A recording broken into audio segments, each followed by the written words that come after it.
نحمده ونصلي على رسوله الكريم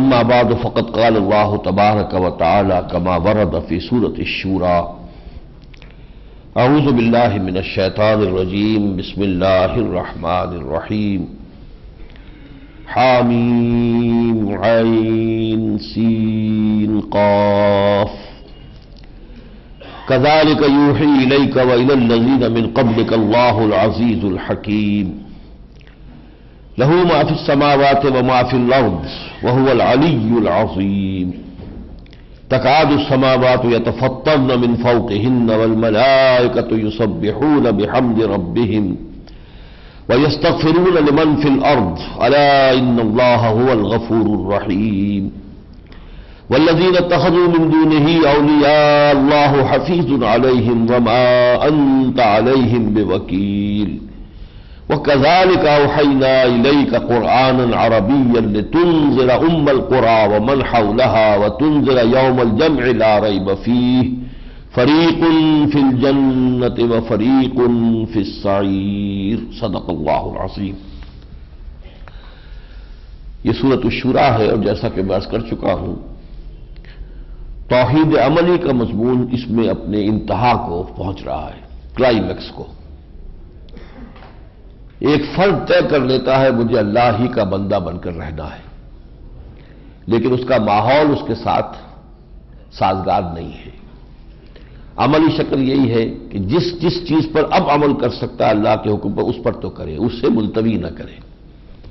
کوئی نقصان ہوتا ہے، تکلیف آتی ہے، کر سکتا ہو عمل تو ضرور کرے۔ واقعی یہ کہ اب کوشش کرے کہ اس نظام کو بدلے، وہ پوری چھتری اس کے اوپر جو ہے اللہ کے دین ہی کی آ جائے۔ اس کے لیے دعا اور دعوت، لوگوں کو دعوت دینی ہے، بلانا ہے۔ وَمَنْ أَحْسَنُ قَوْلًا مِّمَّنْ دَعَا إِلَى اللَّهِ وَعَمِلَ صَالِحًا وَقَالَ إِنَّنِي مِنَ الْمُسْلِمِينَ۔ اس کا میڈیم قرآن ہے، اس دعوت کا میڈیم۔ قرآن کے ذریعے سے بلاؤ، قرآن کی طرف اور قرآن کے ذریعے سے دعوت دو۔ پھر ایک جمعیت فراہم کرو، وہ جمعیت جو ہے پھر اللہ کے دین کو قائم کرنے کے لیے کھڑی ہو جائے، جو ہم پڑھ چکے ہیں سورہ نساء میں، سورہ مائدہ میں۔ یہ تو چونکہ مکی قرآن ہے، اسی کی تو وضاحت پھر سورہ نوح، سورہ نساء میں اور سورہ مائدہ میں آئی ہے۔ یا ایھا الذین آمنوا کونوا قوامین بالقسط شہداء للہ، یا ایھا الذین آمنوا کونوا قوامین للہ شہداء بالقسط۔ اے ایمان والو، اے دعوے دارو ایمان کے، پوری قوت کے ساتھ کھڑے ہو جاؤ اللہ کے لیے، اس عدل و انصاف کے نظام کو قائم کرنے کے لیے، وہ دین حق جو دے کر محمد بھیجے گئے صلی اللہ علیہ وسلم، اور اس لیے بھیجے گئے ہم پڑھ چکے ہیں، هو الذی ارسل رسولہ بالہدی ودین الحق لیظہرہ علی الدین کلہ۔ ہم نے محمد کو بھیجا اس لیے ہے، یہ کتاب دے کر، الہدی دے کر، دین حق دے کر، تاکہ اسے غالب کرے کل کے کل نظام زندگی پر۔ پورے نظام زندگی پر جب دین غالب ہو جائے گا تب میری اور آپ کی بھی عبادت خالصتاً اللہ کے لیے ہوگی۔ اس وقت تک کیا ہے؟ جزوی ہے، ہم اپنی زندگی کے زیادہ زیادہ 5، 10، 15% کے اندر اللہ کی اطاعت کر رہے ہیں، باقی جو ہمارا پورا اجتماعی نظام جس کے اندر جکڑے ہوئے ہیں وہ ظاہر بات ہے اب اس کا حصہ ہے، we are a part and parcel of it. ہم اس ریاست کے شہری ہیں، ہم اسی کی معیشت کا جو بھی تانا بانا ہے اسی سے ہمیں بھی رزق مل رہا ہے، ہم لے رہے ہیں، تو یہ سارا کا سارا حرام جو ہے ہمارے اندر جا رہا ہے، اس کے تو ہم بالکل اس گناہ کے اندر ملوث ہو رہے ہیں۔ اس کا یہ کفارہ ہے کہ اقامت دین، اللہ کے دین کو قائم کرنے کی جد و جہد میں تن من دھن لگا دو۔ اقامت دین کے موضوع پر یہ سورت قرآن مجید کا کلائمیکس ہے، ذروہ سلام ہے۔ یہ ان دو صورتوں میں سے ایک ہے جس کے شروع میں 5 حروف مقطعات آئے۔ اس سے پہلے تھی کاف یا ہا عین صاد، کاف ہا یا عین صاد سورہ مریم کے شروع میں، لیکن وہاں وہ ایک ہی جگہ جڑے ہوئے تھے، 5 2 آیتیں نہیں تھیں۔ یہ واحد صورت ہے کہ جس میں 5 حروف پر مشتمل 2 آیات، حامیم ایک آیت، عین سین قاف دوسری آیت۔ کذالک یوحی الیک وإلی الذین من قبلک، اسی طرح وحی کرتا رہا ہے اللہ اے نبی آپ کی جانب بھی اور آپ سے پہلے کے لوگوں کی طرف بھی، وہ اللہ کی جو العزیز ہے الحکیم ہے۔ اب یہ کذالک کا جو لفظ ہے اسی طرح وحی کرتا رہا، اس کی شرح اس صورت کے آخر میں آئے گی۔ وحی کی قسمیں جو ہیں، جس طرح سے وحی آتی رہی ہے اس کی تفصیل اس صورت کی آخری آیتوں میں آئے گی۔ گویا کہ اول و آخر ان کا، آخر میں نے بتایا آپ کا صورتوں کا شروع اور صورتوں کا اختتام، فواکہ سور، خواتین سور جو ہیں ان کی بہت اہمیت بھی ہے، فضیلت بھی ہے، ان میں باہ بھی رفت بھی ہوتا ہے۔ لہو ما فی السماوات و ما فی الارض، آسمانوں اور زمین میں جو کچھ ہے اسی کا ہے، لہذا بادشاہت اس کی ہونی چاہیے، حکم اس کا چلنا چاہیے، منطقی بات ہے۔ وہو العلی العظیم، اور وہی ہے سب سے بلند و بالا اور سب سے عظمت رکھنے والا، بڑی عظمت رکھنے والا۔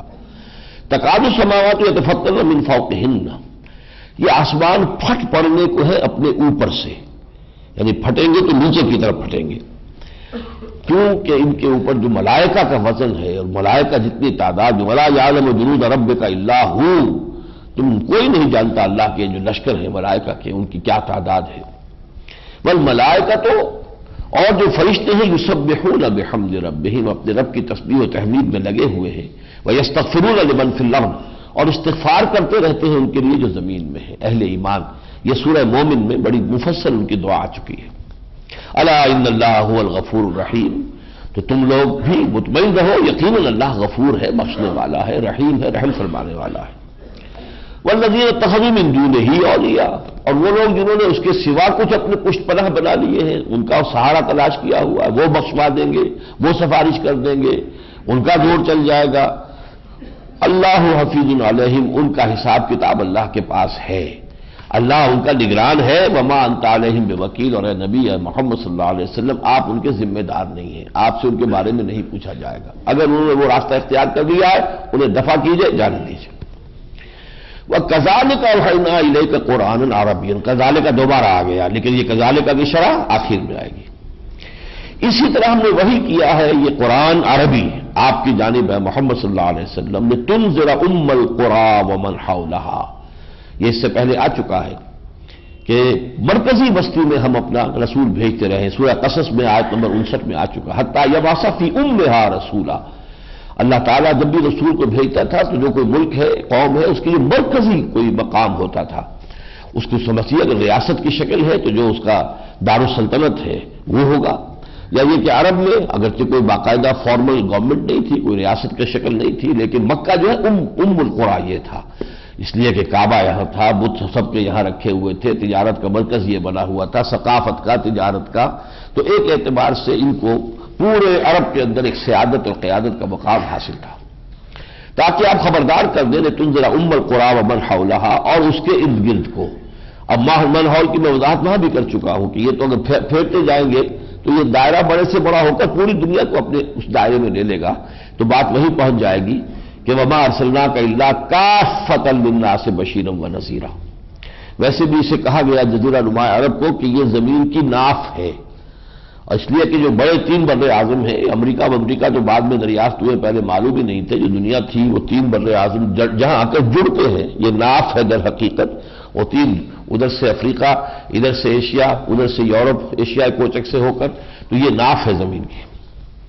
تو اللہ تعالیٰ نے اسی کو منتخب کیا اپنی آخری اور جو آفاقی رسالت تھی، وہ رسالت جو تمام نوع انسانی کے لیے تھی، اس کی بعثت کے لیے اس سرزمین کو منتخب کیا۔ لِتُنذِرَ یوم الجمع لا ریب فیہ، اور سب سے بڑا آپ کا کام یہ ہے کہ اس جمع ہونے کے دن کے بارے میں خبردار کر دیجیے۔ انذار کا نقطہ نظر یہی ہے کہ لوگوں ایک دن تمہیں دوبارہ اٹھایا جائے گا مرنے کے بعد، اور تمہارا حساب کتاب ہوگا، اور اس کے نتیجے میں جزا و سزا ہو، یہ ہے اصل۔ یا ایھا المدثر قم فانذر، یہ انذار جو ہے سب سے بڑا انذار آخرت کا ہے۔ لا ریب فیہ، جس کے آنے میں کوئی شک نہیں ہے، فریق فی الجنۃ و فریق فی السعیر، اس دن پھر طے ہو جائے گا، ایک گروہ ہوگا جو جنت میں جائے گا، دوسرا گروہ وہ ہوگا جو جہنم میں جائے گا۔ 2 آیتیں چھوڑ رہا ہوں، اس کے بعد کی آیت جو ہے وہ اس سورت کے مرکزی مضمون سے متعلق ہے۔ وَمَا اخْتَلَفْتُمْ فِيهِ مِنْ شَيْءٍ فَحُكْمُهُ إِلَى اللَّهِ، جو بھی تمہارے مابین اختلاف ہوں ان کے فیصلے کا اختیار صرف اللہ کو حاصل ہے۔ یہی وہ چیز ہے کہ جس کو ہم آج حاکمیت کہتے ہیں، حکم، ان الحکم الا للہ، امر اللہ تعبدوا الا ایاہ ذالک الدین القیم، حکم دینے کا اختیار، فیصلے کا آخری اختیار اللہ کے سوا کسی کو نہیں، مالک وہ ہے، خالق وہ ہے، رازق وہ ہے، تو حکم اس کے پاس۔ ذالکم اللہ ربی علیہ توکلت والیہ انیب، وہ ہے میرا رب اللہ اور اسی پر میں نے توکل کیا ہے اور اسی کی طرف میری انابت ہے، میری توجہ ہے۔ اب آئیے 13ویں آیت سے، یہاں سے اب اقامت دین کا مضمون براہ راست شروع ہو رہا ہے۔ شرع لکم من الدین ما وصی بہ نوحا والذی اوحینا الیک وما وصینا بہ ابراہیم وموسیٰ وعیسیٰ ان اقیموا الدین ولا تتفرقوا فیہ۔ اس اللہ نے شرع لکم تمہارے لیے بھی اے مسلمانوں مقرر کیا ہے، من الدین دین میں سے وہی کچھ، ما وصی بہ نوحا جس کی وصیت کی تھی اس نے نوح کو، والذی اوحینا الیک اور جو ہم نے اب وحی کر دیا ہے اے محمد آپ کی جانب۔ آیت کا رخ چونکہ ہے اہل ایمان کی طرف، لہذا اس میں گویا کہ جملہ معترضہ ہے جو حضور سے خطاب کیا، والذی اوحینا الیک وما وصینا بہ ابراہیم وموسیٰ وعیسیٰ اور جس کی وصیت کی تھی ہم نے ابراہیم کو بھی اور عیسیٰ کو بھی اور موسیٰ کو بھی، اور وہ کیا ہے؟ ان اقیموا الدین، دین کو قائم کرو۔ دو باتیں یہاں سے واضح ہوئی، ایک دین ان سب کا ایک ہی ہے، دین میں کوئی فرق نہیں ہوا، دین آدم سے لے کر ایدم تک بلکہ قیامت تک ایک ہی رہے گا، وہی دین نوح کا، وہی آدم کا، وہی ابراہیم کا، وہی موسیٰ کا، وہی عیسیٰ کا، وہی محمد کا صلی اللہ علیہ وسلم۔ دین کس شے کا نام ہے؟ اللہ کو مانو کہ وہ تمہارا مطاع مطلق ہے، حاکم وہ ہے، حکم دینے کا اختیار اس کو ہے، اور جو اس کا نمائندہ رسول ہو اس کی لائی ہوئی ہدایت کی پیروی کرو، یہ دین ہے۔ اب رسولوں کے ساتھ ساتھ ہدایات میں تھوڑا تھوڑا فرق ہوتا رہا، شریعت بدلتی رہی، دین وہی رہا، اصول تو یہی رہے کہ اللہ کو اپنا حاکم، آقا، مطلق مطاع مطلق مانو، اور جو بھی اس کا رسول ہے اس دور کا رسول ہے، جو تک دور رسالت موصلی تھا اس کا حکم تھا، اس کی شریعت تھی، جب دور رسالت محمدی آ گیا اب ان کا حکم ہے، ان کی شریعت ہے۔ شریعتیں بدلتی رہیں گی، یہ ہم پڑھ چکے ہیں سورہ مائدہ میں، لِكُلٍّ جَعَلْنَا مِنْكُمْ شِرْعَةً وَمِنْهَاجًا، ہم نے تم میں سے ہر ایک کے لیے علیحدہ علیحدہ شریعت بھی مقرر کی، طریقہ کار بھی مقرر کیا، طریقہ کار بھی ماحول کے مطابق ہوتا ہے۔ ایک زمانے میں صرف قبائلی زندگی تھی، وہاں کسی اور طریقے سے کام کرنا تھا، اب ایک زمانے کے اندر جو قبائلی زندگی ختم ہو گئی ہے، معاشرہ جو ہے زیادہ ایک ہوموجینس معاشرہ بن چکا ہے، تو اس میں طریقہ کار کچھ اور ہوگا۔ ایک جگہ وہ ہے کہ جہاں پہ کوئی غیر مسلم حکومت کے تابع کچھ لوگ زندگی گزار رہے ہیں، وہاں اس کا معاملہ کچھ اور ہوگا۔ ایک وہ جگہ جہاں مسلمان اکثریت کے اندر ہیں، وہ وہاں پر جو ہے زندگی گزار رہے ہیں، وہاں کچھ مختلف ہو جائے گا۔ تو منہاج مختلف ہو سکتے ہیں اور شریعتیں مختلف، دین ایک ہے۔ اور آج کی اصطلاح سے آپ یوں سمجھیے کہ دین ہے دستور اور شریعت ہے قانون۔ دستور میں طے ہوتا ہے قانون کیسے بنے گا، دستور کے مطابق قانون میں ترمیم ہو جاتی ہے، دستور نہیں بدلتا، دستور وہی ہے لیکن اس کے تحت اس میں طے ہے، کوئی قانون بنانا ہے آپ اسمبلی میں جائیں گے، اس میں اکثریت سے پاس ہو جائے گا، پھر سینٹ میں بھیجیں گے وہ بھی پاس ہو جائے گا، پھر صدر کے دستخط ہو جائیں گے، اس طریقے سے قانون بن جائے گا، لیکن وہ دستور وہی رہے گا، اس کے تحت قانونوں میں ترمیم ہوتی رہے گی۔ تو دستور الہی شروع سے یہ کی ہے، وہ اب تک آخر تک وہی رہے گا، وہ ہے دین، الدین الحق، اگرچہ اس کے تحت قانون سازی کا معاملہ مختلف رسولوں کے دور میں تھوڑے تھوڑے تغیر و تبدل کے ساتھ جاری رہا۔ تو اس کو قائم کرو، یعنی یہ بات طے ہو جائے کہ یہاں حاکم اللہ ہے، سروری زیبا فقط اس ذات بے ہمتا کو ہے، حکمراں ہے ایک وہی، باقی بتانے آ گئے، یہ طے ہو جائے۔ پھر اس کے بعد کیا طے ہوگا؟ اللہ اور اس کے رسول کے احکام کے خلاف یہاں کوئی قانون نہیں بن سکتا۔ یہ دو چیزیں طے کر دیں، اس پر عمل کر دیں، دین قائم ہو گیا۔ ان اقیم الدین، اس کے دو ترجمے ہیں، دین کو قائم رکھو اور یا دین کو قائم کرو۔ اگر دین قائم ملا ہے آپ کو تو قائم رکھیے، جیسے خیمہ ہے کھڑا ہے، اب آندھی چل رہی ہے اس کو گرانا چاہتی ہے تو آپ اس کی جو بانس ہیں ان کو پکڑیں گے، اس کی رسیوں کو مضبوط کریں گے، تو یہ کھڑا رکھنا ہے، اور اگر گر گیا ہے تو اثر نو کھڑا کرو۔ تو یہ دونوں ترجمے صحیح ہیں، ان اقیم الدین، دین کو قائم کرو یا دین کو قائم رکھو، ولا تتفرقوا فیہ، دین میں تفرقہ نہیں ہونا چاہیے۔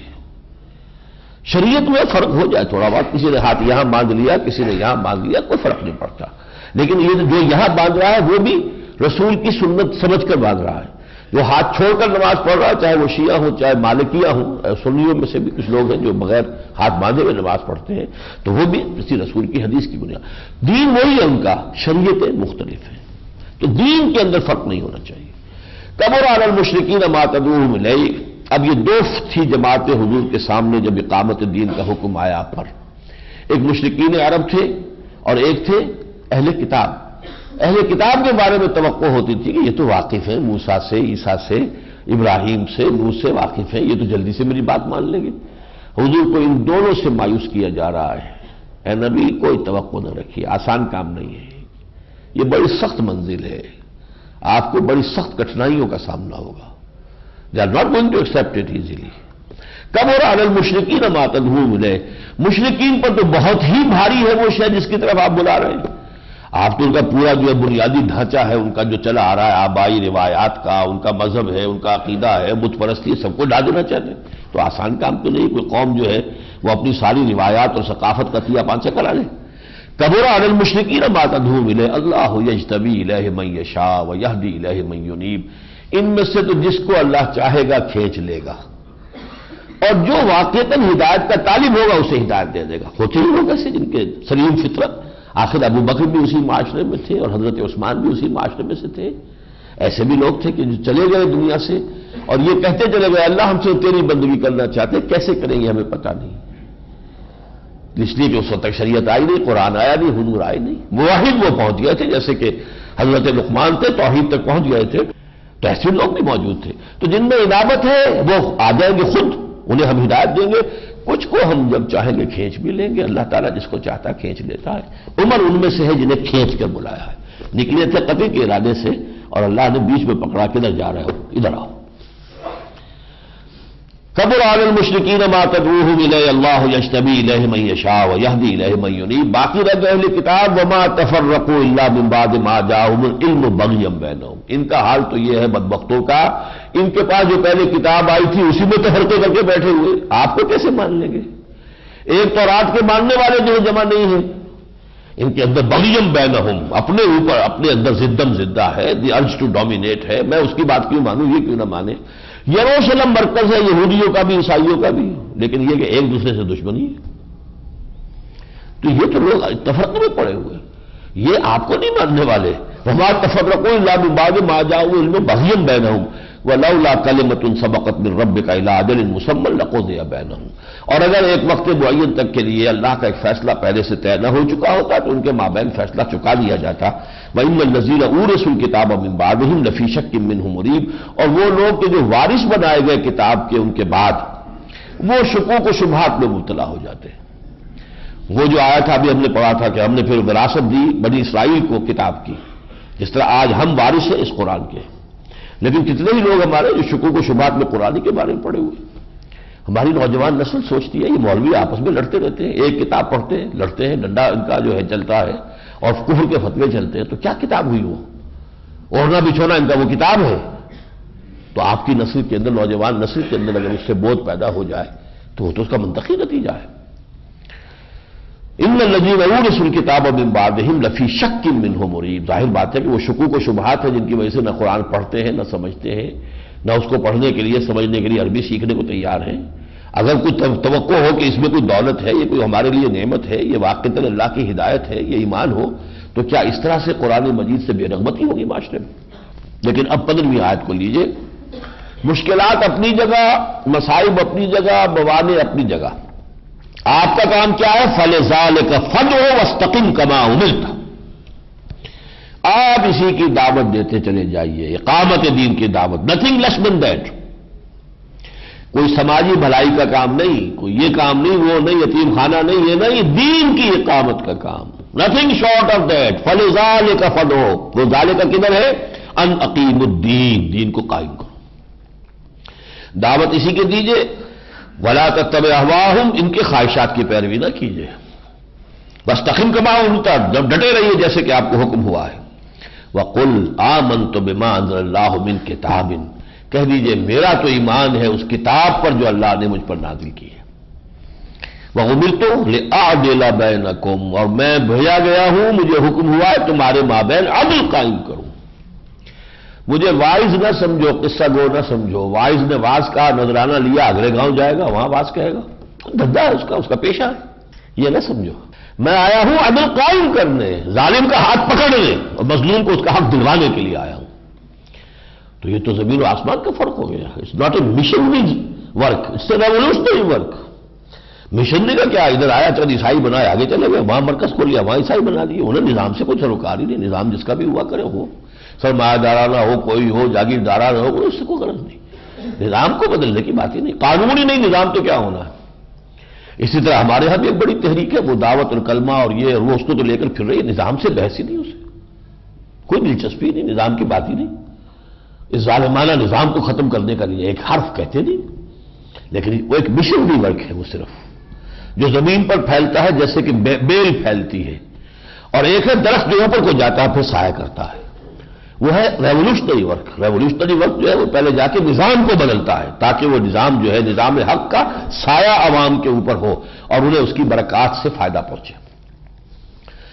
وَقُلْ آمَنْتُ بِمَا أَنزَلَ اللَّهُ مِنْ كِتَابٍ وَأُمِرْتُ لِأَعْدِلَ بَيْنَكُمْ اللَّهُ رَبُّنَا وَرَبُّكُمْ، اللہ ہمارا بھی رب ہے تمہارا بھی ہے، لنا اعمالنا ولکم اعمالکم، ہمارے لیے ہمارے اعمال ہے تمہارے لیے تمہارے اعمال ہے، لا حجت بیننا و بینکم، کوئی حجت بازی کرنے کی ہمیں ضرورت نہیں۔ یہ خاص طور پر اپلیکیبل ہے الفاظ کہ اگر ایک امت میں ایسی کئی دعوتیں کھڑی ہو جائیں، ظاہر بات ہے اب نبوت تو نہیں ہے، ختم ہو گئی، اب اگر کوئی شخص اقامت دین کی جد و جہد کے لیے کھڑا ہوتا ہے، کچھ لوگ اس کے ساتھ مل گئے ہیں اور وہ ایک جماعت بن گئے، پھر کوئی اور شخص اٹھ کھڑا ہوتا ہے، اس کا ذرا ذہن مختلف ہے، وہ کسی اور طریقے سے، پرائرٹیز ذرا مختلف ہے، مزاج ذرا مختلف ہے، وہ اس کو پیش کرتا ہے، لوگ جمع ہو جاتے ہیں، تو وہ بھی کام کر رہے ہیں۔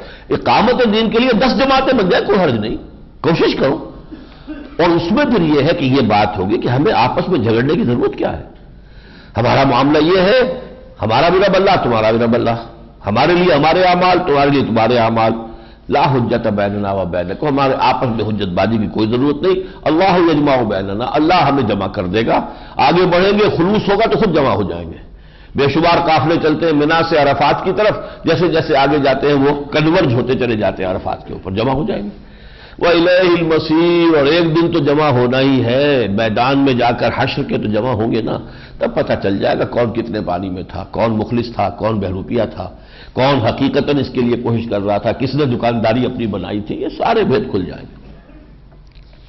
وَالَّذِينَ يُحَاجُّونَ فِي اللَّهِ مِن بَعْدِ مَا اسْتُجِيبَ لَهُ، اور وہ لوگ جو اللہ کے بارے میں جھگڑ ہی رہے ہیں اس کے بعد بھی کہ اس کی دعوت قبول بھی کی گئی ہے، کچھ لوگ قبول کر چکے ہیں پھر بھی لوگ متردد ہیں۔ میں نے بتایا تھا نا کہ السابقون الاولون والمہاجرین من المہاجرین والانصار والذین اتبعوہم بإحسان، کچھ لوگ زیادہ ہمت والے ہوتے ہیں وہ تو فوراً آگے آ جاتے ہیں، ہر سے بعد اب جو ہو we identify ourselves with this mission, اس میں موت آ جائے گی کوئی پرواہ نہیں۔ کچھ لوگ اتنے ہمت والے وہ دیکھتے کچھ لوگ آگے چلیں، تھوڑا سا کچھ راستہ بنا دے، پگڈنڈی بن جائے تو ہم بھی چلیں، لیکن جو لوگ اس کے باوجود بھی کہ اب لوگوں نے لبیک کہا ہے، ایک جمعیت حضور کے پاس جمع ہو چکی ہے، اب بھی جو لوگ ہل رہے ہیں، حجتہم داحضۃ عند ربہم، ان کے پاس کوئی عذر نہیں رہے گا، پسپا ہو جانے والے ہیں ان کے عذر اور ان کی دلیلیں اللہ کے پاس، وعلیہم غضب ولہم عذاب شدید، ان کے لیے اللہ کا غضب ہے اور شدید عذاب ہے۔ اللہ الذی انزل الکتاب بالحق والمیزان، دیکھو اللہ نے کتاب اتاری ہے اور میزان اتاری ہے، میزان میں تلتا ہے کس کا کیا حق ہے کیا فرض ہے، یہ تولنے کا نظام ہے شریعت، بیوی کا کیا حق ہے کیا فرائض ہے، شوہر کے کیا حقوق ہے کیا فرائض ہے، حکام ہیں ان کے کیا حقوق ہے کیا فرائض ہے، عوام ہیں ان کے کیا حقوق ہے کیا فرائض ہے، اگر سرمایہ دار ہے کارخانے دار ہے اس کے کیا حقوق ہے کیا فرائض ہے، مزدور ہے عاجل یا اجیر ہے اس کے کیا فرائض ہیں کیا حقوق ہے، یہ اللہ نے طے کر دی، یہ میزان ہے تولنے کی۔ جیسا کہ حضرت ابوبکر نے خلافت کے بعد جو پہلا خطبہ دیا تھا کہ تم میں سے ہر ضعیف میرے نزدیک قوی ہوگا جب تک کہ اسے اس کا حق دلوا نہ دو، اور ہر قوی ضعیف ہوگا جب تک کہ اس سے حق وصول نہ کرو، یہ نظام ہے۔ تو اللہ الذی انزل الکتاب بالحق والمیزان وما یدریک لعل الساعة قریب، تمہیں کیا معلوم شاید قیامت قریب آئی کھڑی ہو، جلد کرو اپنے اس فرض منصبی کو پورا کرو، اور وہ بڑی قیامت دور سے ہی، دنیا سے قیامت دور سے ہی، دنیا کی قیامت دور نہیں، میری اور آپ کی قیامت تو میرے اور آپ کے سر پر منڈلا رہی ہے، موت تو ہے نا، آج آئی کل پوچھیں گے کس فیما کنتم، کس حال میں تھے، کوئی یاد تھا کہ ہمارا کوئی دین بھی کوئی شے ہے، اس کے لیے کوئی غیرت تھی آپ کے اندر، کوئی حمیت تھی اس دین کے لیے، کوئی اس کے لیے اشار کیا تھا، قربانی دی تھی، کوئی محنت کی تھی، کوئی مشقت کی تھی، فیما کنتم کس حال میں تھے، لعل الساعة قریب، شاید کہ قیامت قریب ہو، اور حضور نے فرمایا من مات فقد قامت قیامت ہو، جو مر گیا اس کی قیامت تو واقع ہو گئی، اس کے بعد تو حساب کتاب ہی ہے نا، اب تو نتیجہ ہی نکلنا ہے، ایک آیت 20ویں بھی پڑھ لیجئے، من کان یرید حرث الآخرۃ نزد لہ فی حرثہ. یہ مضمون پوری وضاحت سے سورہ بنی اسرائیل میں آ چکا ہے، لیکن یہاں بھی بہت جامعیت سے آیا ہے. اصل فیصلہ ہر شخص کو یہ کرنا ہے کہ وہ طالب آخرت ہے یا طالب دنیا ہے. یہ فیصلہ ہے. طالب آخرت ہے تو آخرت کو ہر جگہ ترجیح دینی ہے، دنیا جتنی ہو جائے، کم ہو جائے، فاقہ آ جائے، کوئی پرواہ نہیں، آخرت کو آگے رکھنا ہے. طالب دنیا کیا کرتا ہے کہ دنیا مقدم ہے، دین جتنا ہو جائے، نماز ہو جائے، روزہ ہو جائے، صدقہ ہو جائے، خیرات ہو جائے، مقدم جو ہے میری توانائیوں کا، میری قوتوں کا، میری جد و جہد کا اصل ہدف یہ دنیا ہے. من کان یرید حرث الآخرۃ نزد لہ فی حرثہ، جو کوئی طالب بنتا ہے آخرت کی کھیتی کا، ہم اس کی کھیتی میں اضافہ کرتے رہتے ہیں. ومن کان یرید حرث الدنیا نؤتہ منہا، اور جو دنیا کی کھیتی کا طالب بنتا ہے اس میں سے ہم اسے دے دلا دیتے ہیں. وما لہ فی الآخرۃ من نصیب، پھر اس کا آخرت میں کوئی حصہ نہیں ہے. لیکن اب میں آ رہا ہوں اس حصے پر، اس میں بیچ میں وہ سارے مضامین ہیں جو مکی صورتوں کے مشترک مضامین ہیں. اب آ رہا ہوں کہ جو لوگ بھی اس اقامت دین کی جد و جہد کے لیے کمر کس لیں، ان میں کیا اوصاف ہونے چاہیے. یہ اس صورت کا جو ہے میں سمجھتا ہوں کہ اہم ترین حصہ ہے، کہ جو بھی بسم اللہ کرنا چاہے اللہ کرے کہ ہمارے دلوں میں وہ امنگ پیدا ہو، ارادہ ہو، تول لیں اپنے آپ کو. یہ اوصاف ہے اس کے. پہلا وصف آیت نمبر 36 سے ہے، یہ جو لوگ دیکھ رہے ہیں مطلب، فما اوتیتم من شیء فمتاع الحیات الدنیا. پہلی بات تو یہ، جو شے بھی دنیا میں تمہیں مل جاتی ہے یوں سمجھو بس یہ دنیا کی زندگی کا برتنے کا سامان ہے. اس سے زیادہ اس کی محبت، اس کے ساتھ دلی لگاؤ، اس کے ساتھ جذباتی لگاؤ دنیا کی کسی شے کے ساتھ نہیں. وما عند اللہ خیر وابقى للذین آمنوا، یہ یقین ہو کہ جو اللہ کے پاس ہے وہ بہت بہتر بھی ہے، باقی رہنے والا بھی ہے. تو طالب اس کے بنو، اس کے نہیں. للذین آمنوا، اہل ایمان کے لیے. وعلی ربہم یتوکلون. نمبر 2، توکل ان کا صرف اللہ کی ذات پر. دوسری آیت میں 3 اوصاف آئے. والذین یجتنبون کبائر الاثم والفواحش، وہ لوگ کہ جو بڑے بڑے گناہوں سے اور بے حیائی کے کاموں سے اجتناب کرتے رہتے ہیں. یہ چھوٹے چھوٹے جو ہے مچھر چھاننے، اس سے یہ ہے کہ سموچے اونٹ نکل جاتا آدمی. یہ ریشو پروپورشن کا کانسیپٹ جو ہے یہ ختم نہیں ہونا چاہیے. بڑے بڑے بہت کام، یہ سورہ نساء میں بھی یہ بات آ چکی ہے. ان تجتنبوا کبائر ما تنہون عنہ، جو کبائر ہیں اگر اس سے تم اجتناب کر لو گے، نکفر عنکم سیئاتکم، چھوٹی چیزیں ہم دھوتے رہیں گے خود ہی. والذین یجتنبون کبائر الاثم والفواحش، ہاں بے حیائی کے کام سارے چھوڑنے ہوں گے. وَإِذَا مَا غَضِبُوا هُمْ يَغْفِرُونَ، اور جب انہیں غصہ آ جائے تو وہ معاف کر دیتے ہیں. یہ تو پہلے بھی آ چکا، حضور سے بھی 2 مرتبہ کہا جا چکا. وَإِمَّا يَنزَغَنَّكَ مِنَ الشَّيْطَانِ نَزْغٌ، یہ غصہ جو آتا ہے یہ شیطان کی طرف سے. یغفرون کے معنی یہ بھی ہو سکتے ہیں کہ وہ معاف کر دیتے ہیں، یہ بھی ہو سکتے ہیں غصے کو پی جاتے ہیں. غفر کہتے ہیں وہ جو خود ہوتا ہے جو سر پر پہن لیتے تھے ڈھانپنے کے لیے، سر کو تلوار کے وار سے بچانے کے لیے، تو وہ گویا کہ اپنے غصے کو دبا دیتے ہیں، چھپا دیتے ہیں. والذین استجابوا لربہم، اور وہ لوگ جنہوں نے اپنے رب کی پکار پر لبیک کہا. پکار کیا تھی؟ ان اقیم الدین. اس کے سوا اس صورت میں ابھی کوئی پکار نہیں آئی، نہ نماز کی آئی ہے، نہ روزے کی، کسی چیز کی نہیں آئی. یہ صورت تو اپنی جگہ ایک وحدت ہے مکمل، سیلف سفیشینٹ. ان اقیم الدین ولا تتفرقوا فیہ، ایک حکم ایک نہیں، ایک امر دین کو قائم کرو، اور ایک نہیں دین میں تفرقہ نہ ہو، جزئیات میں ہو جائے اختلاف کوئی پرواہ نہیں. تو والذین استجابوا لربہم، جن لوگوں نے اپنے رب کی پکار پر لبیک کہی، واقاموا الصلاۃ، اور نماز قائم کی. اب آ گیا گویا کہ نماز در حقیقت اقامت دین کی جد و جہد میں قوت حاصل کرنے کا ذریعہ ہے. جو بات سورہ توبہ میں آئی تھی جب آ گیا تھا وَكَذَلِكَ جَعَلْنَاكُمْ أُمَّةً وَسَطًا لِتَكُونُوا شُهَدَاءَ عَلَى النَّاسِ وَيَكُونَ الرَّسُولُ عَلَيْكُمْ شَهِيدًا. 18ویں رکوع میں. 19ویں میں کیا آیا؟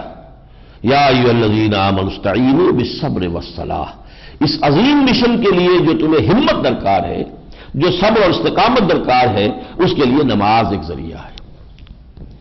نماز کو ریچول بنا کر پڑھتے جا رہے ہیں. یہ مطلب ہی نہیں کہ اس نماز کا مقصود کیا ہے.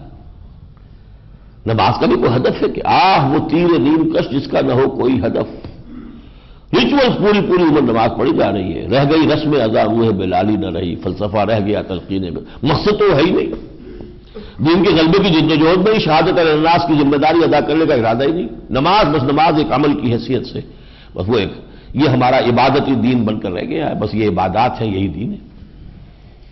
وَأَمْرُهُمْ شُورَىٰ بَيْنَهُمْ، اور یہ کام اکیلا تو نہیں کر سکتا آدمی، جمعیت چاہیے، اور اس جمعیت کے اندر مشاورت کا نظام ہونا چاہیے، اور ان کے معاملات آپس میں باہمی مشورے سے طے ہوں. یہاں تک کہ حضور سے کہا گیا، ہم سورہ آل عمران میں پڑھ آئے ہیں، شاورہم فی الامر، آپ بھی اپنے ان ساتھیوں سے اہل ایمان سے مشورہ کر لیا گیا. تو کوئی ایسا مختار مطلق بن کر نہ بیٹھ جائے، ڈکٹیٹر ایسا بن کر بیٹھ جو میں چاہوں کروں، نہیں. امرہم شورا بینہم ومما رزقناہم ينفقون، اور جو کچھ ہم نے دیا ہے تو خرچ کرے، اس لیے کہ کوئی بھی دعوت و مشن بغیر پیسے کے تو نہیں چلتا.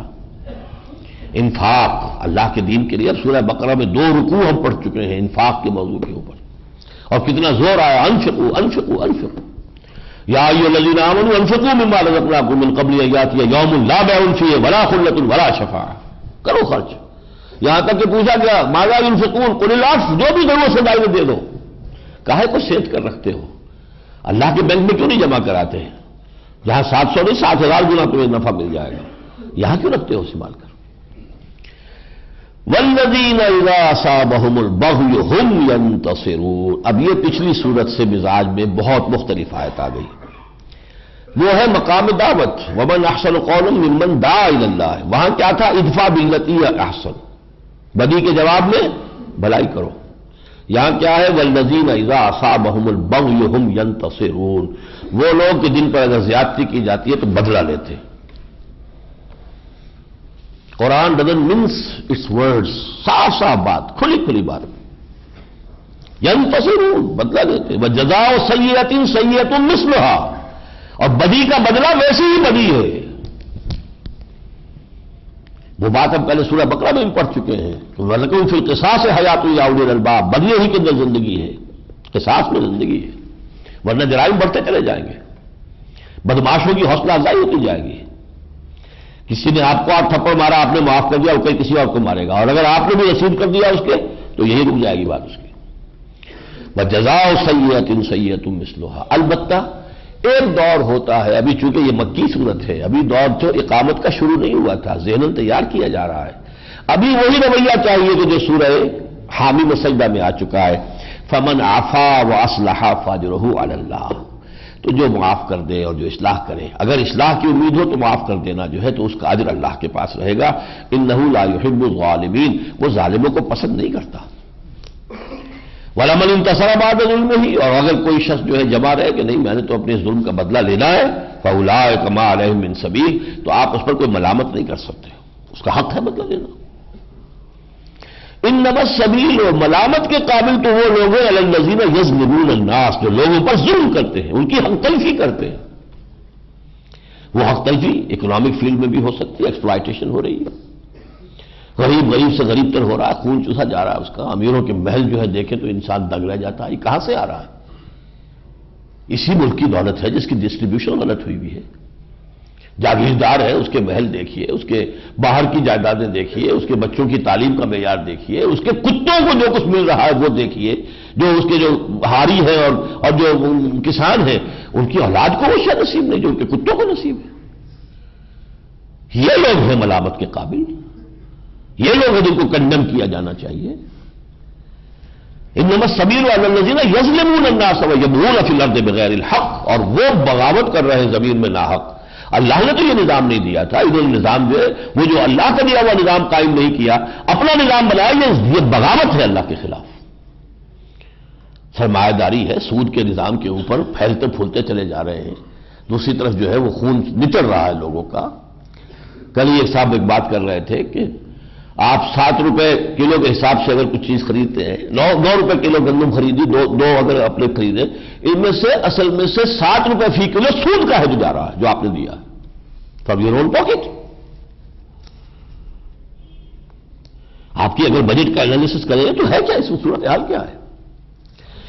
یہ ہے وہ ظلم کہ جس کو رفع کرنا. امرت لأعدل بینکم، یہ پہلے آ چکا. مجھے حکم ہوا کہ عدل کا نظام قائم کرو. نظام عدل و قسط کون سا ہے؟ اللہ کا دیا ہوا دین. وہی ہے سب کا مالک، سب کا خالق، سب کا رازق، سب سے اس کو محبت ہے، سب کا وہ خیر خواہ ہے. وہ عورتوں کا بھی بنانے والا وہی، مردوں کا بنانے والا وہی، ان کی نفسیات بھی وہ جانتا ہے، ان کی نفسیات سے وہ نظام دے گا تمہیں، اس نظام کو قائم کرو۔ ان اقیموا الدین ولا تتفرقوا فیہ، انما السبیل علی الذین یظلمون الناس فی الارض بغیر الحق اولئک لهم عذاب علیم ولمن صبر وغفر ذلک ان ذلک لمن عزم الامور۔ ابھی البتہ یہ کہ ذرا صبر کا وقت ہے، ابھی وہ ہاتھ تو کھولے جائیں گے۔ اذن للذین یقاتلون بانہم ظلموا، سورہ حج میں ہم پڑھا ہے، ہجرت کے لیے جاتے ہوئے حضور جب تشریف لے جا رہے تھے تب وہ آیت نازل ہوئی۔ پورے مکی دور میں یہ تھا کفو ایدیکم، ہاتھ روکے رکھو، کوئی جوابی کارروائی نہیں، کوئی انتقام نہیں۔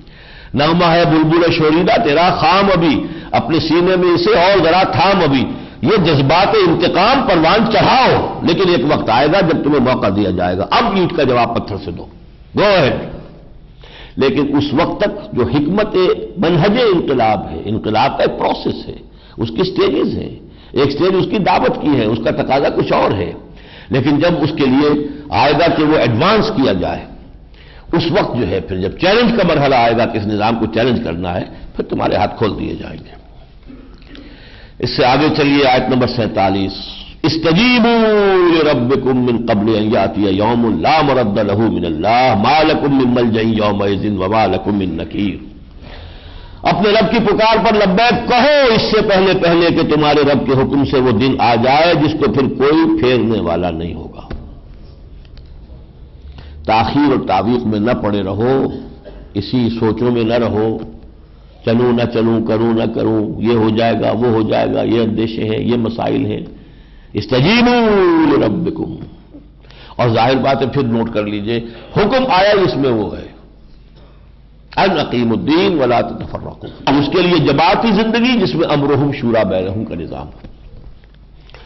اپنے رب کی پکار پر لبیک کہو اس سے پہلے کہ وہ دن آ دھمکے جس کو اللہ کے حکم سے آ دھمکے جس کو پھر کوئی پھیرنے والا نہ ہوگا۔ ما لکم من ملجأ یومئذ وما لکم من نکیر، نہ اس دن تمہارے لیے کہیں جگہ ہوگی چھپ جانے کی، پناہ لے لینے کی، اور نہ ہی کوئی ہوگا تمہاری طرف سے کوئی پوچھ گچھ کرنے والا۔ فإن أعرضوا، پھر اے نبی اگر یہ اعراض کریں، نہ آپ کی بات سنیں، لگے رہیں اپنے دھندوں میں، اپنے پروفیشن، اپنے دھندے، اپنے کام، فما ارسلناک علیہم حفیظا، تو آپ دلگیر نہ ہو، رنجیدہ نہ ہو، ہم نے آپ کو ان پر ذمہ دار بنا کر نہیں بھیجا ہے، it's up to them to decide. فإن أعرضوا فما ارسلناک علیہم حفیظا، آپ ان کے ذمہ دار نہیں ہیں۔ ان علیک الا البلاغ، آپ پر اس کے سوا کوئی ذمہ داری نہیں کہ بات پہنچا دیں۔ وَإِنَّا إِذَا أَذَقْنَا الْإِنسَانَ مِنَّا رَحْمَةً، اور انسان کا حال تو یہ ہے کہ جب ہم اسے اپنے پاس سے اپنی رحمت کا مزہ چکھاتے ہیں فرحا بہا، وہ اترانے لگتا ہے۔ وَإِن تُصِبْهُمْ سَيِّئَةٌ، اور اگر کہیں کوئی تکلیف آ جاتی ہے، بِمَا قَدَّمَتْ أَيْدِيهِمْ، اور وہ تکلیف بھی آتی ہے ان کے اپنے ہاتھوں کے بھیجے ہوئے کرتوتوں کی وجہ سے، فَإِنَّ الْإِنسَانَ كَفُورٌ، تو بالکل ناشکرا ہوا، ہمیں تو کبھی اللہ نے کبھی جو ہمارے تو ہم نے تو کوئی خوشی دیکھی نہیں، اللہ نے کوئی ہمارے اوپر تو فضل کیا نہیں، بھول جاتا جو کچھ بھی اللہ نے اس پر احسان کیے تھے۔ للہ ملک السماوات والارض، آسمانوں اور زمین کی بادشاہی اللہ ہی کے لیے ہے، یخلق ما یشاء، جو چاہتا پیدا کرتا ہے، یہب لمن یشاء اناثا، جس کو چاہتا ہے بیٹیاں ہی بیٹیاں دیتا ہے، ویہب لمن یشاء الذکور، جس کو چاہتا ہے بیٹے ہی بیٹے دیتا ہے۔ میری ایک بڑی بچی ہے، اس کے یہاں بیٹے ہی بیٹے ہوئے، اور اس کو تمنا رہی ہے کہ اس کے یہاں بھی بیٹی ہو، ظاہر بات ہے کہ گھر جو ہے وہ خالی نظر آتا ہے، بیٹی نہیں ہے تو خلوہ پورا کہاں ہوا۔ اور ماؤں کے لیے واقعہ یہ ہے کہ ان کے بڑھاپے میں جتنا سہارا جو ہے بیٹی بنتی، کوئی اور نہیں بن سکتا، بیٹا وہ خدمت کر نہیں سکتا، بہویں جو ہے وہ ظاہر بات ہے کہ ان کا اپنا ایک معاملہ علیحدہ ہے، تو ایک حسرت ہے۔ تو کسی کے ہاں بیٹیاں ہی بیٹیاں آ رہی ہیں وہ بیٹوں کو ترس رہے ہیں، کسی کے ہاں بیٹے ہی بیٹے آ رہے ہیں وہ بیٹیوں کو ترس رہے ہیں۔ اور یوزم میں جو ہوں جو چاہتا ہے ایسا بھی کرتا ہے، جوڑے کر دیتا ہے، بھائی بھی ہیں بہنیں بھی ہیں۔ اور یوزم میں جو ہم ذکران و اناثا، وہ بیٹے اور بیٹیاں دے دیتا ہے۔ وججل من یشاء عقیما، جس کو چاہتا بانج کر دیتا ہے، نہ بیٹا نہ بیٹی، بیٹھے رہو، یہ اس کا اختیار مطلق ہے۔ اب آ گئی وہ آیت، ما کان لبشر ان یکلمہ اللہ، کسی بشر کے شایان شان یہ نہیں ہے کہ اللہ اس سے کلام کرے، بشر کا یہ مقام نہیں ہے، بہت نیچی شے ہے، اللہ بہت بلند و بالا ہے، کلام اللہ کا نہیں ہو سکتا الا، اب الا ہے، الا وحین، ایک ذریعہ وحی کا ہے، اللہ دل میں کوئی بات ڈال دے، القاء کر دے، سچا خواب دکھا دے، کوئی کشف کر دے، یہ گویا اللہ کا ذریعہ ہے وحی کا۔ یہ وحی جو براہ راست اللہ کرتا ہے۔ ایک وحی وہ آئے گی آگے جو فرشتے کے ذریعے آتی ہے، یہ دو وحی ہیں۔ ڈائریکٹ وحی فرام اللہ وہ ہے القاء، تحدیث، بہت سے لوگوں سے اللہ کلام کرتا ہے۔ حضور نے فرمایا ہر نبی کی امت میں محدثین ہوتے تھے کہ جن سے اللہ کلام کرتا تھا، اور میری امت کا محدث عمر ہے، اللہ کلام کرتا ہے ان سے رضی اللہ عنہ۔ لیکن یہ کہ یہ ہے ڈائریکٹ اللہ کا کلام، الا وحی، لیکن نہ اللہ نظر آئے گا نہ اس کی بات سنائی دے گی، بلکہ یہ کہ وہ دل میں ڈال دے گا، القاء ہو جائے گا۔ الہام، القاء، یہ کشف، رؤیا صادقہ، یہ اس طبیعت کی چیزیں۔ او من وراء حجاب، یا دوسری شکل یہ کہ پردے کے اوٹ سے بات کرتا ہے، جیسے کہ حضرت موسیٰ علیہ السلام سے کی، جب انہوں نے کہا بھی کہ رب ارنی انظر الیک، تو پھر ڈانٹ پڑ گئی، لن ترانی، اور ذرا اس پہاڑ کو دیکھو، ہم اپنی ایک تجلی ڈالیں گے اس پر، اگر وہ برداشت کر جائے تو سوچنا کہ تم بھی ہم سے کلام کر سکتے ہو۔ تو بلا حجاب نہیں، من وراء حجاب۔ تیسری شکل ہے او یرسل رسولا فیوحی باذنہ ما یشاء، یا پھر وہ رسول کو بھیجتا ہے، یعنی رسول ملک، فرشتہ آتا ہے، وہ فرشتہ پھر ڈائریکٹ وحی کرتا ہے۔ یہ ہے اصل میں، جگر کا شعر مجھے یاد آ گیا، نغمہ وہی ہے نغمہ کہ جس کو روح سنے اور روح سنائے۔ روح الامین نے یہ نغمہ سنایا روح محمدی کو۔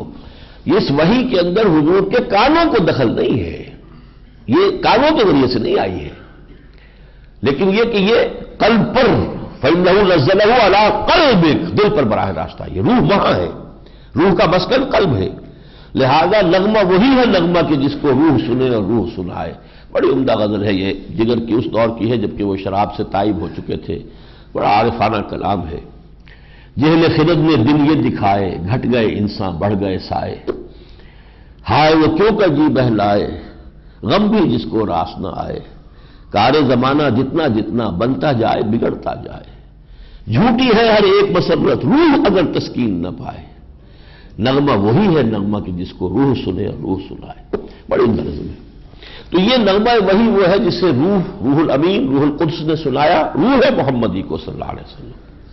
وہ جو بات تھی جو حضرت موسیٰ نے سنی وہ ان کانوں سے سنی ہے، اور حضور نے بھی وہ بات جب معراج پر گئے ہیں تو کانوں سے سنی ہے، لیکن وہاں بھی ورائے حجاب تھا، بے حجاب نہیں۔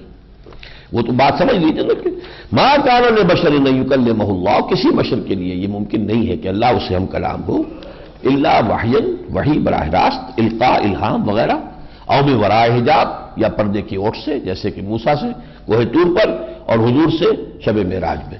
او یرسل رسولا فیوحی باذنہ ما یشاء، یہ قرآن جو ہے کل کا کل بواسطہ فرشتہ آیا ہے۔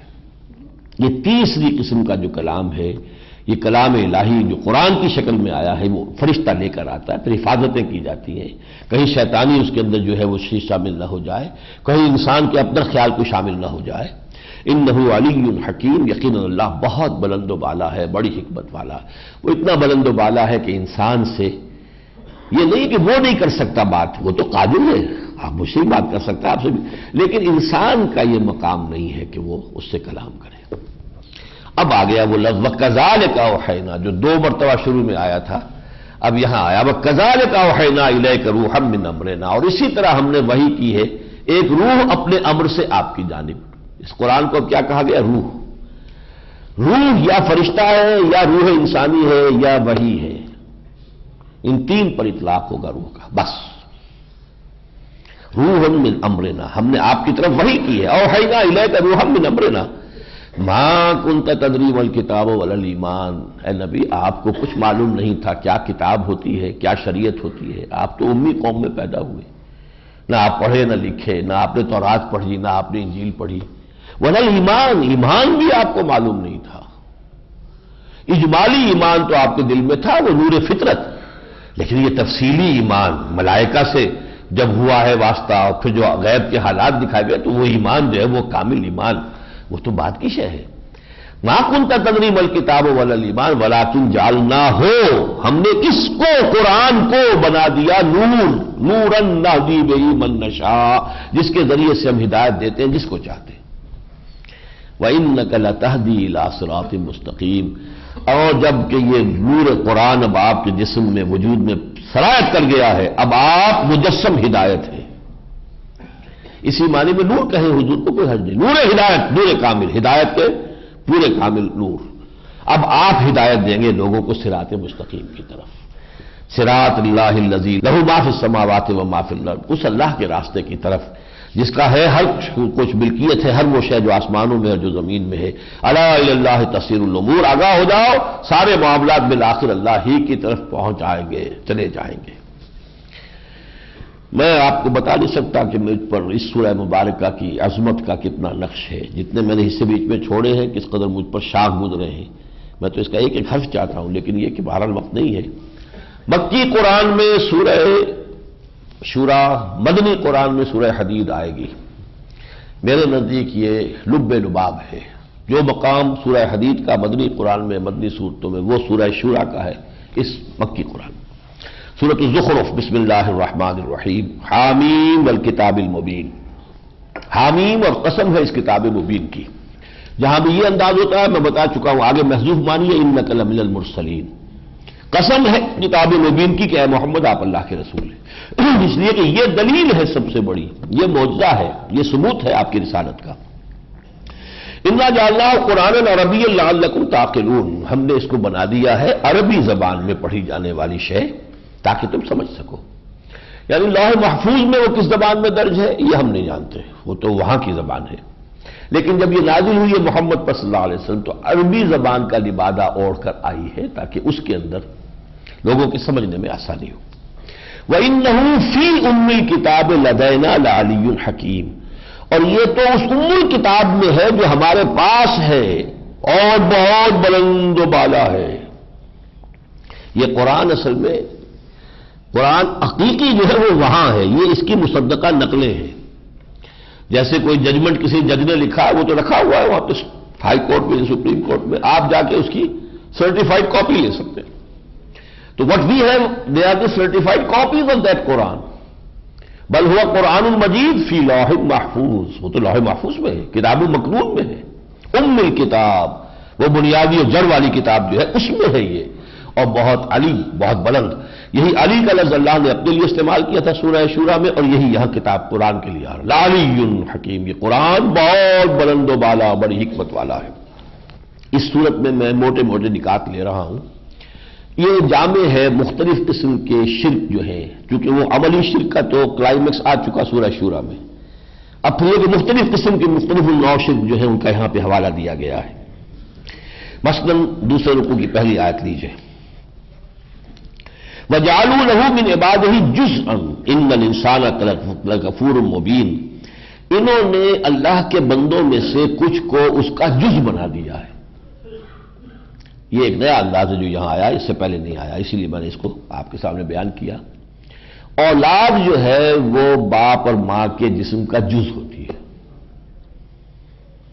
باپ کے جسم میں سے بھی ایک جرثومہ آتا ہے، ماں کے جسم میں سے بھی آتا ہے، تو وہ جز ہیں اس کے۔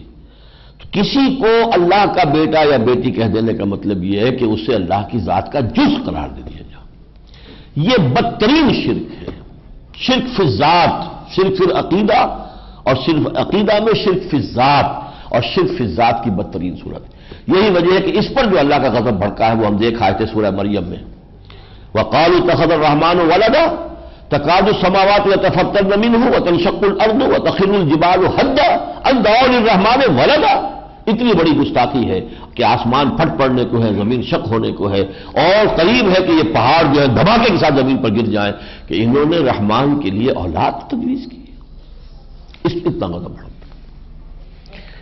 اب اتخذ مما یخلق بنات واسفاکم بالبنین، خاص جو ان کے ہاں تھا انہوں نے بیٹیاں بنا لیا تھا فرشتوں کو، تو کیا اس نے اللہ تعالیٰ نے جو کچھ وہ بناتا ہے تو بیٹیوں کو تو خود اختیار کر لیا اور تمہیں ذرا ترجیح دے دی بیٹوں کے ساتھ۔ وَإِذَا بُشِّرَ أَحَدُهُم بِمَا ضَرَبَ لِلرَّحْمَنِ مَثَلًا ظَلَّ وَجْهُهُ مُسْوَدًّا وَهُوَ كَظِيمٌ، اور ان کا اپنا حال یہ ہے کہ اگر انہیں کوئی بشارت دی جائے کہ کوئی بیٹی تمہارے ہاں ہوئی ہے تو تم دیکھو گے سیاہی چہرے پر ٹھک جائے گی اور وہ اپنے غصے کو، اپنے غم کو اندر ہی اندر گھونٹ رہا ہوگا۔ وَجَعَلُوا الْمَلَائِكَةَ الَّذِينَ هُمْ عِبَادُ الرَّحْمَنِ إِنَاثًا، انہوں نے ان فرشتوں کو جو اللہ کے بندے ہیں انہیں بنا دیا مؤنث۔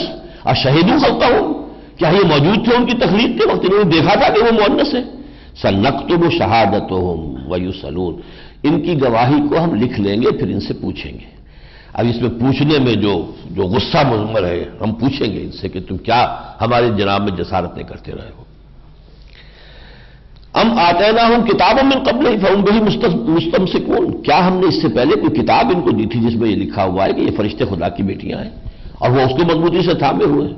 بل قالوا انا وجدنا آباءنا علی امۃ وانا علی آثارہم مہتدون، نہیں، انہوں نے کہا کہ ہم نے اپنے آباء و اجداد کو ایک ملت پر، ایک طریقے پر پایا، تو ہم بس انہی کے راستے پر، انہی کے نقش قدم پر ہدایت یافتہ ہوتے چلے جا رہے ہیں۔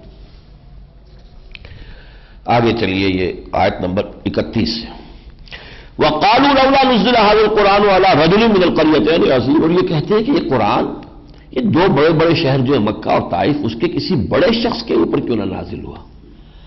یہ مکہ بنو ہاشم کا یتیم یہ محمد، باپ پہلے فوت ہو گیا تھا اور کچھ بات کو چھوڑ کر بھی نہیں مرا، کوئی وراثت نہیں تھی، پھر یتیم ہو گیا، اب دادا بھی فوت ہو گیا، پھر چچا کے ٹکڑوں پر پلا، میں ان کے الفاظ میں ادا کر رہا ہوں، بھئی یہی رہ گیا تھا اللہ کے لیے، اس کے بعد اپنا کچھ ہے ہی نہیں، نہ جائیداد نہ گھر بار کچھ بھی نہیں۔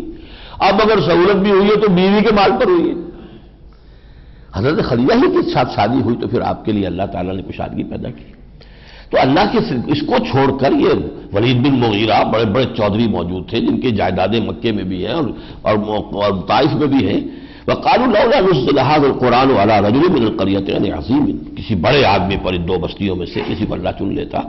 اهم يقسمون رحمت ربک، تو کیا یہ تمہارے رب کی رحمت کو اے نبی یہ تقسیم کریں گے، یہ طے کریں گے کہ یہ رحمت جو رسالت و نبوت ہے کس کو دی جائے؟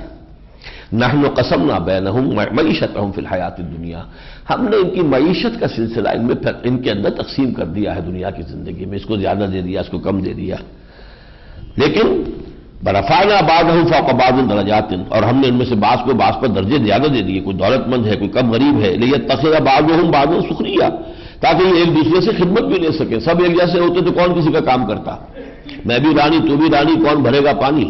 تو ہم نے تو ان کو کر دیا، اب کوئی خادم بھی بن جاتے ہیں۔ وَرَحْمَةُ رَبِّكَ خَيْرٌ مِّمَّا يَجْمَعُونَ، اور آپ کے رب کی رحمت جو آپ پر ہوئی ہے، جو قرآن آپ کو دیا گیا، نبوت دی گئی، یہ بہت بہتر ہے اس سے جو یہ جمع کر رہے ہیں۔ اب دیکھیے یہاں پہ دنیاوی دولت کے ضمن میں جو اللہ کا نظام ہے وہ دیا جا رہا ہے۔ وَلَوْلَا أَن يَكُونَ النَّاسُ أُمَّةً وَاحِدَةً، اگر یہ اندیشہ نہ ہوتا کہ سب انسان ایک ہی امت کفر بن جائیں گے، لَجَعَلْنَا، تو ہم دے دیتے لِمَن يَكْفُرُ بِالرَّحْمَٰنِ، ان لوگوں کو جو رحمان کا کفر کرتے ہیں، لِبُيُوتِهِمْ، ان کے گھروں کے لیے، سُقُفًا مِّن فِضَّةٍ، سونے کی چھتیں دے دیتے ہم کو، وَمَعَارِجَ عَلَيْهَا يَظْهَرُونَ، سونے ہی کی بنی ہوئی سیڑھیاں بنا دیتے کہ اس پر چڑھے، وَلِبُيُوتِهِمْ أَبْوَابًا وَسُرُرًا عَلَيْهَا يَتَّكِئُونَ، اور یہ کہ ان کے گھروں کے دروازے بھی ہوتے اور ان کے چھپر کھٹ جو ہوتے، ان کے جو بیڈ ہوتے وہ بھی سونے کے ہوتے جس پر وہ تکیہ لگاتے، وَزُخْرُفًا، یہ ہم بنا دیتے ان کے لیے چاندی کے بھی اور سونے کے بھی، پہلے چاندی کا لفظ تھا۔ وَإِن كُلُّ ذَلِكَ لَمَّا مَتَاعُ الْحَيَاةِ الدُّنْيَا، لیکن یہ سب کچھ بھی اسی دنیا کی زندگی کے برتنے کا سامان ہوتا۔ حقیقت کیا ہوتی؟ ایک دن آئے گا شاہ فہد بھی تو چھوڑ کر جائے گا نا سارا محل اپنے جتنے چھوڑے بنائے ہیں، کیا لے جائے گا ساتھ؟ ہر شہر میں بلین ڈالر کا بنا ہوا ہے، اور سال میں 5 دن بھی کہیں شاہ صاحب وہاں چلے جائیں تو جشن بن جاتا ہے، اور کروڑوں روپے کی وہاں پہ جو سروسز ہیں وہ چل رہی، یہ دولت۔ ان کل ذالک لما متاع الحیات الدنیا والآخرۃ عند ربک للمتقین، اور آخرت جو ہے تیرے رب کے ہاں اہل تقوی کے لیے مخصوص ہے۔ اب یہ جو شرک ایک تو ذاتی آ گیا، شرک فی ذات، بیٹا بیٹی بنا دینا، ایک ہے شرک سیاسی۔ وَنَادَى فِرْعَوْنُ فِي قَوْمِهِ، آیت نمبر 51، اور پکارا، آواز لگائی فرعون نے اپنی قوم میں، یا قال یا قوم الیس لی ملک مصر، اے میری قوم کے لوگوں کیا مصر کی حکومت میرے ہاتھ میں نہیں ہے؟ وَهَٰذِهِ الْأَنْهَارُ تَجْرِي مِن تَحْتِي، اور یہ تمام نہریں میرے نیچے بہ رہی ہیں، یعنی میرے کنٹرول میں۔ مصر کی معیشت آبپاشی، نیل اس کا ذریعہ، آبپاشی کا ذریعہ نہریں ہوں گی، نہروں سے موگا جس کو دیں گے ہم دیں گے، جس کا چاہیں گے بند کر دیں گے۔ اب یہ لوگوں نے سمجھا کہ محل کے نیچے سے نہریں بہ رہی، یہ مطلب نہیں اس کا، یہ پورا آبپاشی کا نظام میرے کنٹرول میں ہے، میں جس کو چاہوں پانی دوں، جس کو چاہوں روک دوں۔ افلا تبصرون، تو کیا تم دیکھتے نہیں ہو؟ یہ ہے حاکمیت انسانی کا تصور، اور یہ حاکمیت انسانی کا تصور خدائی دعویٰ ہے، گویا کہ اس نے خود خدائی کا دعویٰ کیا، اس لیے کہ ان الحکم الا للہ، آپ حاکمیت میں شریک ہو گئے تو آپ گویا کہ اللہ کے شریک اپنے آپ کو بنا رہے ہیں۔ یہ ہے بدترین اور جو سب سے زیادہ دنیا کے اندر اس وقت پھیلا ہوا جو شرک ہے، سب سے بڑا، حاکمیت انسانیت کا تصور، وہ چاہے فرد کے لیے ہو کہ ایک بادشاہ بن کر بیٹھ گیا حاکم، چاہے وہ عوام کے لیے ہو۔ ایک جو ہے فرعون ہے یا نمرود ہے، وہ حاکم بنا ہوا ہے تو وہ گویا کہ ٹلو گندگی جو ہے نجاست اس کے سر پر رکھی ہوئی تھی۔ جمہوریت نے کیا کیا، یہ ٹلو اس کے پاس تولا سب کو تقسیم کر دو تو سب کو نجاست تو نجاست رہے گی، وہ تولا ہو ٹنو، وہ ایک ووٹ کے ہاتھ میں دے رکھی ہے وہ نجاست، اور اسی پہ اترا رہے، پتہ نہیں کیا کچھ ہمیں ملا ہوا ہے۔ یہ تو سمجھتا ہے کہ آزادی کی ہے نیلم پری، دیو استبداد جمہوری کباب پائے کو، اور شیطان کہتا ہے ہم نے خود شاہی کو پہنایا ہے جمہوری لباس، جب ذرا آدم ہوا ہے خود شناس و خود نگر، وہ انسانی حاکمیت کا تصور ہم نے وہ ایک سے بدل کے عوامی کر دیا، ساورنٹی آف دی پیپل، گویا کہ یہ تو معراج ہے انسانی فکر کی، لیکن یہی در حقیقت اصل شرک ہے اس دور کا۔ ام انا خیر من ھذا الذی ھو مہین، کیا میں بہتر ہوں یہ جو یہ موسیٰ ہے، یہ تو بڑا گھٹیا آدمی ہے، اس کی کوئی حیثیت نہیں، ولا یکاد یبین، صاف بات بھی نہیں کر سکتا، اس کی زبان میں لکنت ہے، یہ زبان رکتی ہے۔ فلولا القی علیہ اسورۃ من ذہب، تو کیوں نہیں اتار دیے گئے اس کے اوپر کوئی سونے کے کنگن پہن کے آتا میرے دربار میں، معلوم ہوتا بادشاہ ارض و سما کا سفیر آیا ہے۔ اور جا معه الملائکۃ مقترنین، یا اس کے ساتھ فرشتے آ رہے ہوتے پرے باندھے ہوئے، ہٹو بچو کرتے ہوئے۔ فاستخف قومہ، اس نے اپنی قوم کی مت مار دی، انہوں نے اس کی بات، فأطاعوہ، پوری قوم نے اسی کی بات مانی۔ انہم کانوا قوما فاسقین، اور وہ یقیناً فاسق قوم تھے۔ فلما آصفونا انتقمنا منہم، جب انہوں نے ہمیں غصہ دلا دیا تو پھر ہم نے ان سے انتقام لیا۔ فاغرقناہم اجمعین، اور ان سب کو ہم نے غرق کر دیا۔ فجعلناہم سلفا، اب ہم نے ان کو بنا دیا گزرے ہوئے لوگ، کہانیاں ہیں اب یہ۔ فمثلا للآخرین، اور وہ اب مثال ہے بس پچھلے والوں کے لیے، ایک نشان عبرت بن کر رہ گئے، اس کے سوا کچھ نہیں۔ بارک اللہ لی ولکم فی القرآن العظیم ونفعنی وإیاکم بالآیات والذکر الحکیم۔